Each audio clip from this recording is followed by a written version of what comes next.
चुके हैं और जरा उनसे थोड़ा सा अगले 1.5 घंटे के लिहाज से ट्रेड सेटअप समझते हैं। Sir good afternoon, in fact very good afternoon. बहुत बढ़िया स्ट्रेंथ मार्केट में देखने को मिली है। अमेजिंग। क्या कारण रहा इस तेजी के पीछे? देखिए बहुत ही अच्छी तेजी होती हुई दिख रही है और लगातार तीसरा दिन है जब आज निफ्टी मजबूत है, जब लगातार पांचवा दिन है जब बैंक निफ्टी मजबूत है। और सबसे बड़ी बात यह कि कल के शुक्रवार के आंकड़े एफआईएस की बिकवाली के बड़े आंकड़े थे। घरेलू फंड ने भी थोड़ा खरीदा, लेकिन उसके बावजूद जो तेजी बनी है वो काबिल तारीफ है। यानी कि एफआईएस की बड़ी बिकवाली और घरेलू फंड की छोटी खरीदारी हो तब भी तेजी बने। इसलिए आज हम कह रहे थे कि आज का सेशन मेक और ब्रेक हो सकता है, क्योंकि अगर इन सब के बावजूद अगर तेजी के साथ बाजार आगे बढ़ते हैं तो कमाल हो जाएगा, और हुआ भी है। हमें तो आज कुछ भी नहीं चाहिए था, ज़्यादा नहीं, सिर्फ एक ग्रीन क्लोजिंग उतनी ही काफ़ी थी। लेकिन वो कहता है कि देने वाला जब भी देता छप्पर फाड़ के आता हुआ दिख रहा है। और हुआ ये है कि आरबीआई की पॉलिसी ने पहले बाजार का मूड बदला है, स्पेशली बैंकिंग शेयरों का, एनबीएफसी शेयरों का। क्योंकि इस बार की पॉलिसी में रेट कट्स के बाहर एक रिफॉर्म वाली पॉलिसी की तरफ बढ़े थे, तो वो एक बाजार को पसंद आता दिखा था। और उसके बाद बैंक और एनबीएफसी शेयर मजबूती दिखा रहे थे। एक दिन पहले से दिखाना शुरू कर दिया था, पॉलिसी के दिन, पॉलिसी के बाद भी अच्छी मजबूती दिखाई उन्होंने। लेकिन असली आज का एक्शन अगर किसी एक वजह से तेजी का है तो वो है सिर्फ और सिर्फ क्वार्टरली अपडेट, तिमाही अपडेट जो इस क्वार्टर के आए हैं वीकेंड पर। आप देखिए बहुत ही गजब और दमदार अपडेट आते दिख रहे हैं। स्पेशली बैंक्स और एनबीएफसी के अपडेट हैं वो बहुत ही कमाल के आते हुए दिख रहे हैं, और यहीं से थोड़ा सा जोश और आगे आता हुआ दिखा है।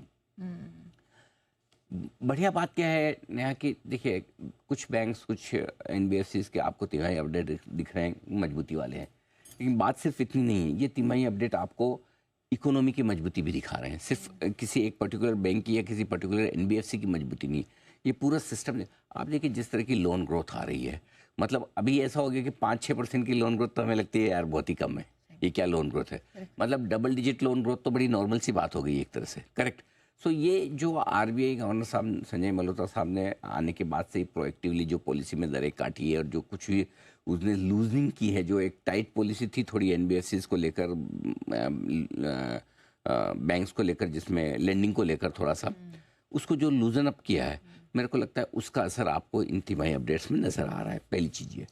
दूसरी चीज़ ये कि घरेलू कंजम्पशन से जुड़े स्टॉक्स भी काफ़ी एक्शन में हैं, क्योंकि आप देखिए नायका के अपडेट देखिए, बाकी कुछ रियल एस्टेट माफ़ कीजिएगा रिटेल कंपनी के अपडेट्स देखिए, शोभा के अपडेट्स देखिए, ये बता रहे हैं कि तिमाही अपडेट काफ़ी बेहतर, काफ़ी मजबूत नज़र आ रहे हैं। तो मेरा ये मानना है कि आज की तेज़ी के वजह अगर एक कोई है, किसी एक चीज़ को क्रेडिट देनी है, तो वो सिर्फ और सिर्फ तिमाही अपडेट।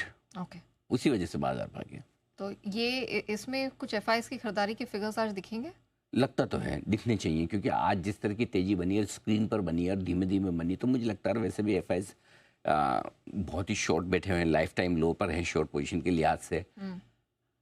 अब प्रॉब्लम ये है कि उनका मूड तो है नहीं, अगर काटेंगे भी शॉर्ट तो मजबूती वाली नहीं। तो ठीक है, अब सी हमारे बाजारों के लिए क्या है, आप बेचना कम कर दे उतना काफ़ी है। खरीदें शॉर्ट काटे तो बहुत अच्छी बात है, लेकिन आज की स्क्रीन दिखा रही है कि कम से कम अगर मैं एफआई हूँ, ठीक है, तो मुझे एक चीज़ पता है कि देखो भाई मुझे ना बैंक्स में शॉर्ट नहीं रहना, देखो भाई मुझे एनबीएफसी में शॉर्ट नहीं रहना, देखो मुझे लोकल कंजम्पशन वाली कंपनियों में शॉर्ट नहीं रहना। कोई एक आध एम फाइनेंस अलग हो जाए, कोई एलएलटी फाइनेंस का स्टॉक ना चले, एक अलग चीज़ हो सकती है, कोई डीमार्ट का हल्का फुल्का कमज़ोर आ जाए, वो भी उम्मीद से कम है। ऐसे डबल डिजिट ग्रोथ तो वहाँ भी आ रही है, बट अदरवाइज कोई ऐसा कारण है नहीं जो लगे कि भाई जिसकी वजह से मैं अब शॉर्ट रहूँ उनमें। अगर मुझे शॉर्ट होना तो मैं ग्लोबल सेक्टर्स पे शॉर्ट रहूँगा, इंडिया स्पेसिफिक सेक्टर्स पे शॉर्ट रहने में समझदारी नहीं। तो उस लिहाज से मुझे लगता है कि हो सकता है एफआईज दो तरीके से आज के मार्केट को अप्रोच करेंगे। एक तो ये कि ओवरऑल मार्केट पर व्यू लेकर के भाई यार ये क्वार्टरली अपडेट जो आ रहे हैं इकोनॉमी की मजबूती दिखा रहे हैं, शॉर्ट काटते हैं, चलो ठीक है खत्म करो, शॉर्ट तो खत्म करें, लेना बाद में देखेंगे। दूसरा तरीका ये कि चलो यार जिन के अपडेट्स अच्छे आ रहे हैं, कोई लोकल कंजम्पशन वाले स्टॉक्स हैं, बैंक्स एनबीएफसी, इनमें शॉर्ट काट लेते हैं, लेकिन हम अभी भी आईटी में रखेंगे, मेटल में रखेंगे या किसी और में रखेंगे। ये दूसरा तरीका हो सकता है। मेरा मानना है पहला तरीका ज़्यादा ठीक है। ओवरऑल ब्रॉडर मार्केट पे शॉर्ट काटने के मूड में आएंगे वो, और होनी चाहिए। मैं बहुत तेज़ी की बात नहीं कर रहा, क्योंकि देखते हैं एक दो दिन नंबर्स देखते हैं किस तरह के होते हैं, लेकिन कम से कम आज के नंबर्स एफआईएस के थोड़े रिलीफ वाले देखेंगे। ओके तो सर आज के सेशन को देख के क्या लग रहा है? 25,000 निफ्टी, बैंक निफ्टी 56,000 ऊपर क्लोजिंग हो जाएगी? होनी तो चाहिए, अगर उम्मीद करें तो गलत क्या है, उम्मीद और क्यों न करें, उम्मीद करनी भी चाहिए उम्मीद, राइट। सो मेरा ये मानना है कि इस बार की रिकवरी में बैंक निफ्टी ज़्यादा मजबूत दिख रहा है। एक तो बैंक निफ्टी लगातार 5वें दिन मजबूत है, निफ्टी लगातार 3रे दिन मजबूत है। निफ्टी ने थोड़ा सा लेट स्टार्ट किया है। दूसरा ये कि बैंक निफ्टी के लिए आखिरी वादा 56,150 की है। देखिए 56,156 का हाई बनाया था बैंक निफ्टी ने, 56,150 मान लीजिए 18 अगस्त का। आज उस लेवल को वापस छू लिया है हमने, लगभग उसी के आसपास हम ट्रेड करते हुए दिख रहे हैं, ठीक है। तो पहली चीज़ तो ये कि हम बहुत ही इंपॉर्टेंट लेवल के आसपास पहुंच चुके हैं बैंक निफ्टी पर।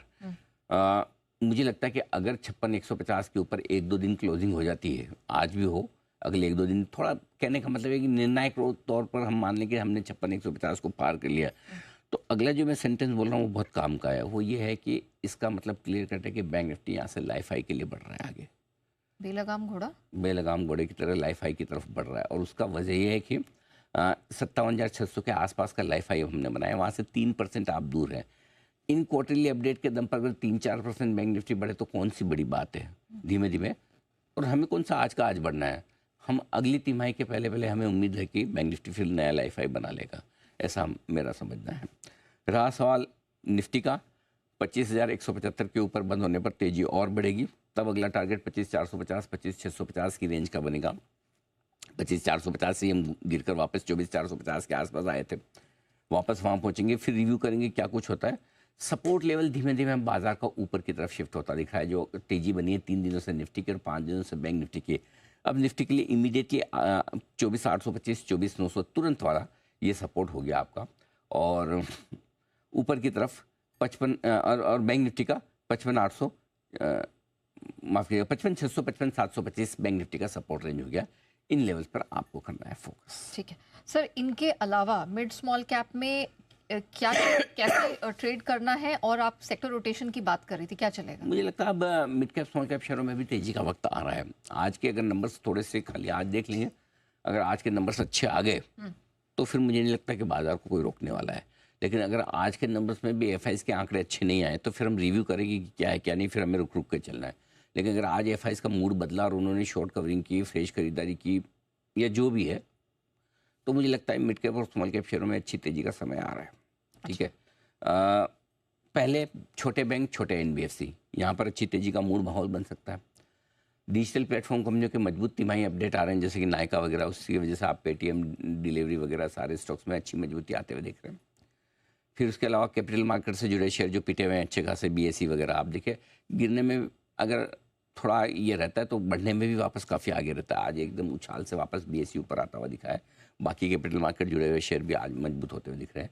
और सेंट्रल गवर्नमेंट की तरफ से हेल्थ केयर सर्विसेज के जो चार्जेस हैं CGHS, वो बढ़ाने की खबर से हॉस्पिटल स्टॉक्स में अच्छी खरीदारी होती दिखी। आज सुबह सबसे पहले हमने इस खबर को पकड़ा था कि आज ये बड़ी खबर है, क्योंकि ये अननोटिस थी, किसी को समझ में नहीं आया, लेकिन उसी की वजह से देखिए सबसे ज़्यादा तेज़ी बनती दिखी। चाहे वो मैक्स हेल्थ केयर हो, चाहे फोर्टिस हो, अपोलो हो या थार्थ हो, इन सारे हॉस्पिटल्स के लिए एक री रेटिंग करने वाली खबर हो गई।